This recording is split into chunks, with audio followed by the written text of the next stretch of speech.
Assalamualaikum warahmatullahi wabarakatuh. Salam sejahtera bagi kita semuanya. Selamat datang di podcast Ewa Menyapa. Kembali lagi dengan saya Herlina Susanti. Kali ini saya akan membahas tentang seputaran edukasi dan juga informasi tentang dunia kesehatan. Tentunya di sini saya tidak sendiri. Saya bersama narasumber yang ahli di bidangnya, yaitu pada kesempatan yang istimewa ini saya bersama orang yang istimewa juga di Rumah Sakit Ewa Pangalila, yaitu dengan Komandan Rumpitamar Ewa Pangalila bersama yang terhormat kami Letkol Lautkes Dr. Abdul Haris SP Bedah Saraf MTR Opsla, yang akan membahas tentang apa sih penyakit stroke, penyebabnya dan lain sebagainya hal, yang akan memberi kita edukasi dan juga informasi tentang seputaran penyakit tersebut. Selamat datang dokter. Selamat datang. Terima kasih. Bagaimana Selamat kabarnya? siang. Alhamdulillah baik. Alhamdulillah. Mohon izin dokter, mungkin bisa menyapa sobat-sobat Ewa yang belum berkenan tentang dokter kita nih, tentang komandan kita nih. Ya, terima kasih sebelumnya pada Mbak Erlina. Perkenalkan kepada seluruh sobat Ewa, ya sebutannya Siap, sobat Ewa. Ewa. Terima kasih atas kesempatan yang diberikan. Pada siang ini kita ketemu dengan saya Dr. Abdul Haris, spesialis bedah saraf, yang kebetulan sehari-harinya juga menjabat sebagai Komandan Rumah Sakit Angkatan Laut Marinir Ewa Pangalila, yang mana secara keahlian kami spesialisasi di ilmu bedah saraf, yang menambah keahlian juga di fellowship neurovaskuler dan neuroonkologi.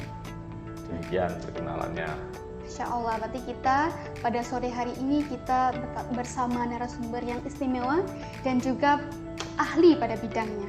Nah, untuk itu dokter, saya mewakili sobat-sobat Ewa sekalian. Dari maraknya kasus dan juga yang terdapat akhir-akhir ini dokter, penyakit stroke itu lebih meningkat dokter.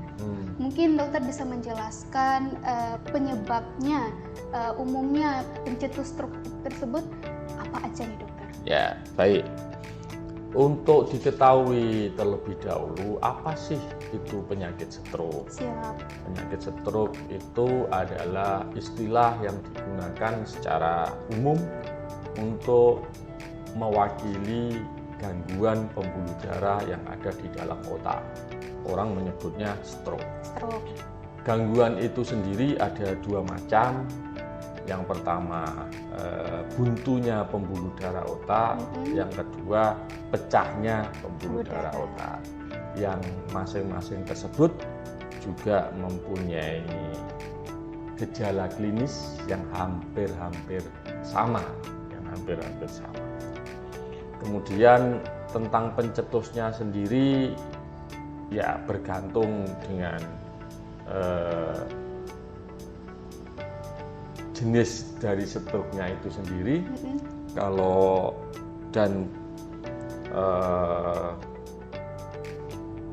morbiditas usia yang terjadi, seperti misalnya kalau stroke perdarahan pada usia ya 40, lebih 40, 45, dan disebabkan karena hipertensi stroke. Siap. Karena tekanan darah tinggi. Kalau pada usia yang muda, pecah pembuluh darah sering disebabkan karena kelainan anatomis, bisa karena aneurism atau AVM, arteriovenous malformation. Kalau pada usia yang lebih muda lagi, itu juga bisa terjadi gangguan anatomis, struktur anatomi yang didapatkan sejak lahir. Oh, itu keturunan ya dokter ya? Bukan keturunan, tapi didapatkan. Oh, didapatkan. Bawaan lahir. Bawaan lahir. Siap. Sering gangguan pembuluh darah yang disebabkan karena bawaan lahir, ada yang disebut dengan moya-moya disease.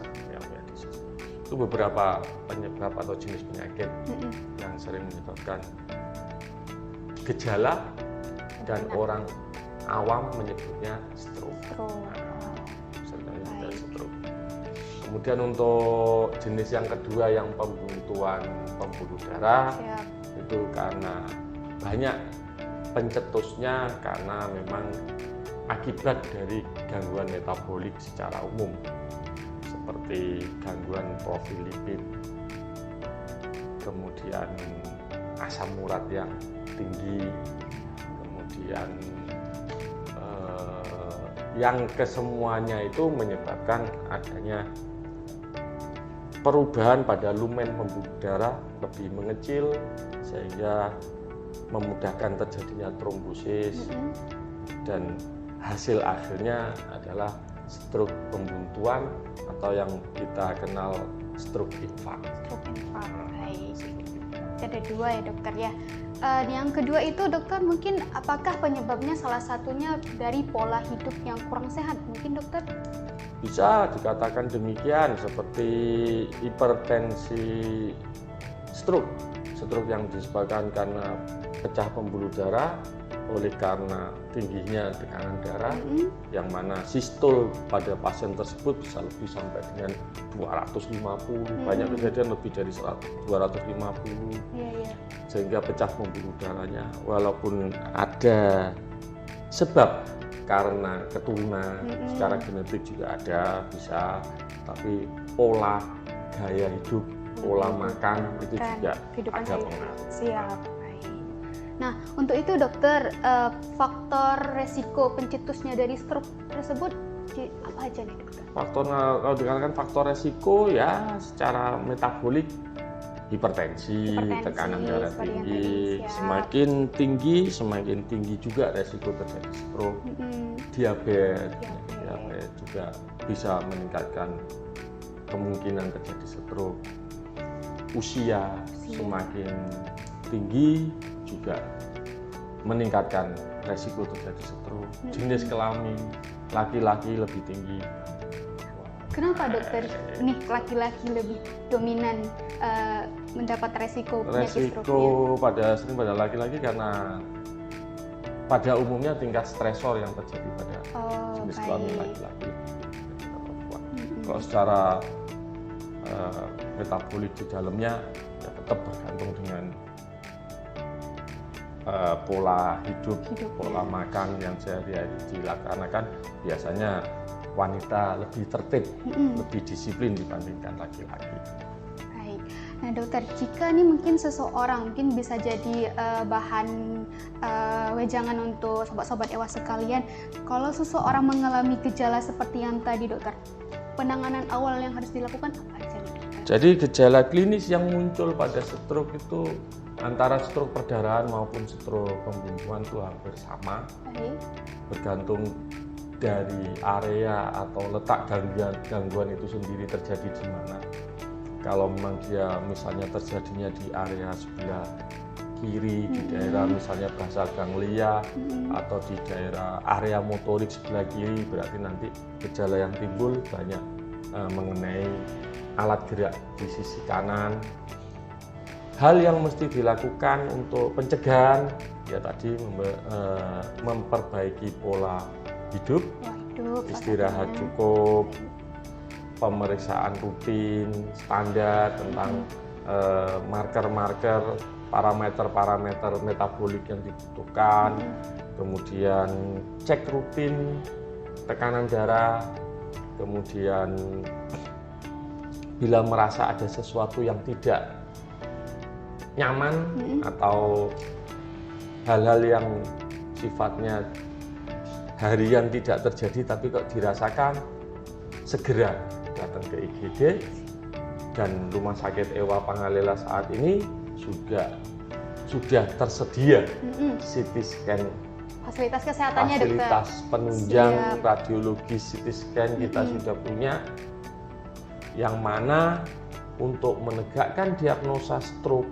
itu gold standarnya dengan menggunakan CT scan kepala. Nah itu kita punya Luar biasa ya dokter ya. Dan kita juga punya ahlinya. Kita tenaganya juga sudah ada yang membidangi itu. Kemudian alat operasinya pun juga ada di kita, sehingga kita insya Allah bisa melaksanakan tindakan-tindakan bedah saraf yang berkaitan dengan stroke. Masya Allah.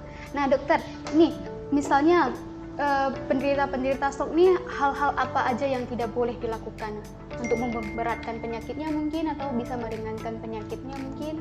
Kalau hal-hal yang tidak dibolehkan ya otomatis kebalikan dari yang disarankan tadi. Oh iya, baik. Gitu. Berarti pola hidup yang sehat, olahraga ya dok ya, siap. Stres di manage dengan baik. Kalau memang